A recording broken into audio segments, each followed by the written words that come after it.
Le loup qui apprivoisait ses émotions.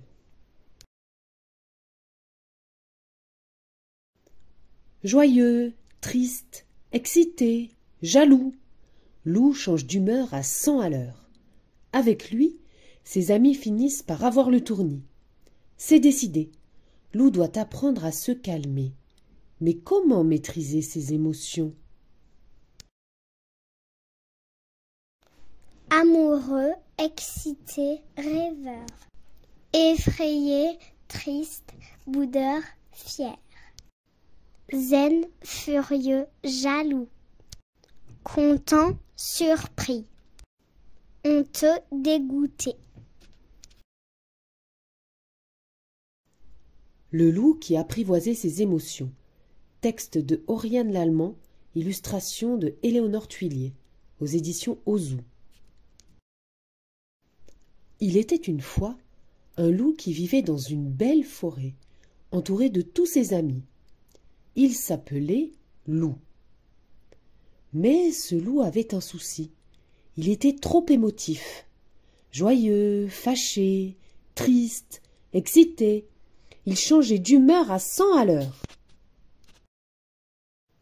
Ainsi, quand Loup était d'humeur joyeuse, il sifflotait, le cœur léger, faisait des blagues, parlait aux arbres. Il était plein d'énergie et plein d'idées pour s'amuser.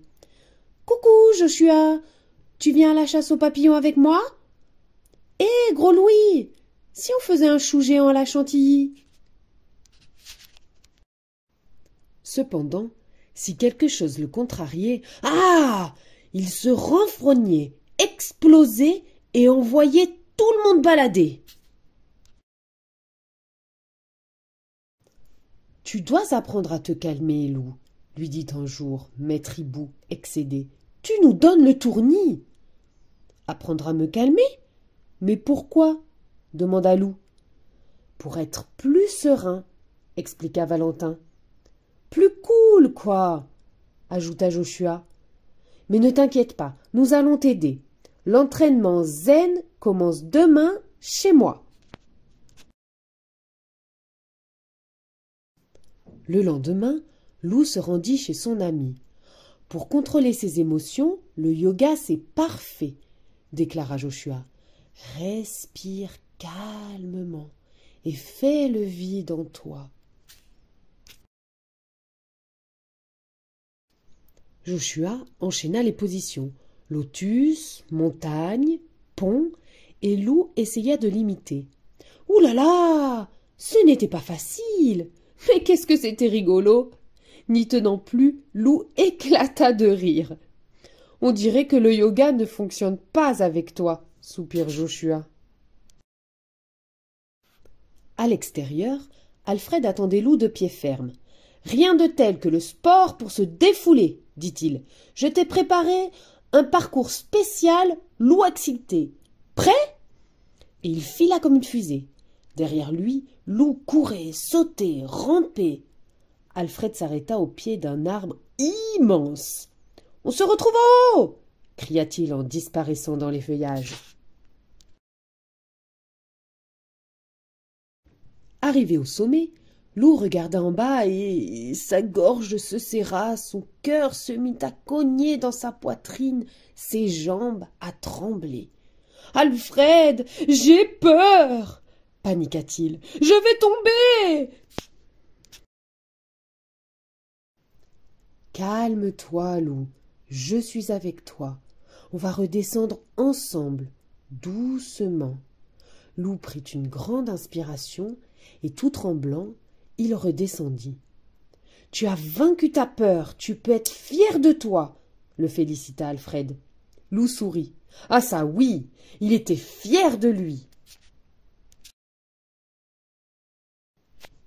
« Tout ceci m'a mis en appétit, se dit Loup. Cela tombe bien, Gros Louis m'attend chez lui. » Les pattes pleines de farine, Gros Louis était avec Louve dans la cuisine. « Ils ont l'air de bien s'amuser tous les deux, » pensa Loup, jaloux. « Salut Loup !» fit Gros Louis. « Aujourd'hui on prépare des macarons. » Pour réussir ces gâteaux délicats, il faut suivre la recette pas à pas et être très patient. C'est un bon exercice pour toi, n'est-ce pas ? À ces mots, Louve éclata de rire.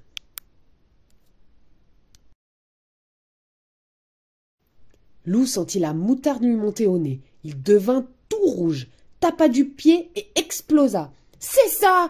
Moquez-vous de moi !» hurla-t-il, très en colère. « Je m'en fiche! De toute façon, je n'ai aucune envie de faire des gâteaux idiots avec des idiots !»« Voyons, Loup, que t'arrive-t-il » souffla Louve, stupéfaite. Mais Loup était déjà loin, grommelant dans sa barbe et donnant des coups de patte dans les arbres.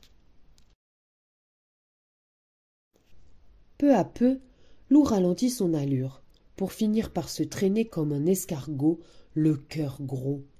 Autour de lui, tout était devenu gris. Une larme roula sur sa joue. « Je n'aurais pas dû m'énerver, » renifla-t-il. « Loup ne m'aimera plus jamais. Malheur, c'est moi l'idiot. Comme je suis triste. »« Mais qu'est-ce qui arrive à mon super copain ?» fit alors une voix derrière lui. C'était demoiselle Yéti.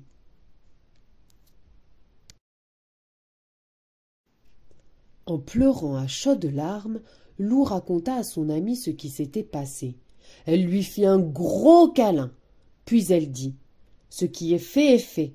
Maintenant, il faut réparer ta bêtise. Va voir Louve et Gros Louis et excuse-toi. Tu te sentiras beaucoup mieux après. »« Et si Louve ne veut pas me pardonner ?»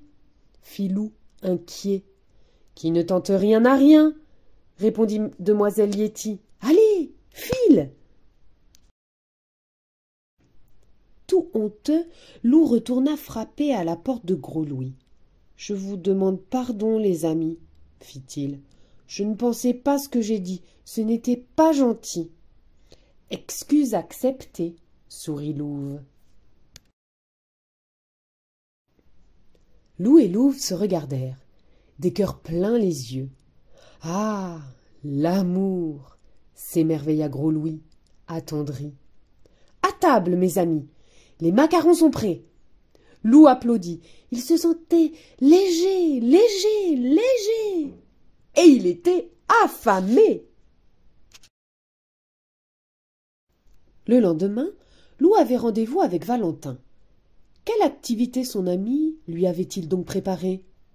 En arrivant dans la clairière, Loup s'arrêta, émerveillé. Devant lui se dressait une cabane magnifique.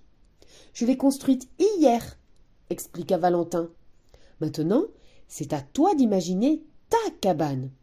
Inventer, tu verras, cela fait un bien fou. »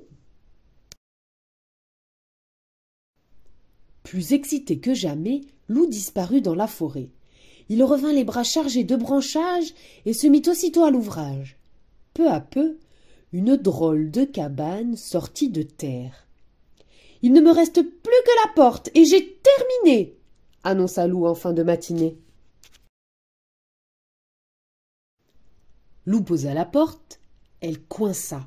Il poussa et badaboum! La moitié de la maison s'écroula. « Tu fais les choses trop vite, Loup !» se désola Valentin. Aussitôt, Loup devint tout rouge, tapa du pied et... Il prit une grande inspiration, fit 2 positions de yoga, puis calmement se remit au travail. Quand il eut terminé, Loup se frotta les pattes, satisfait. « You, les amis, j'ai fini !» appela-t-il. « Waouh !» s'exclama Valentin. « Ta cabane est incroyable !»« Et tu l'as terminée sans t'énerver !» ajouta maître Hibou. « Bravo, Loup !»« Pour fêter ça, je vous invite tous à goûter à l'intérieur, » sourit Loup. « À vous l'honneur !»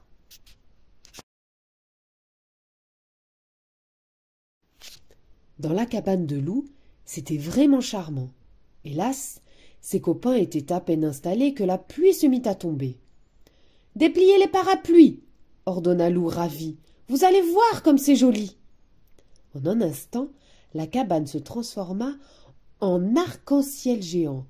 Que d'émotion! Applaudit Valentin. Cher loup, tu nous en fais voir de toutes les couleurs, mais la vie est tellement plus drôle avec toi.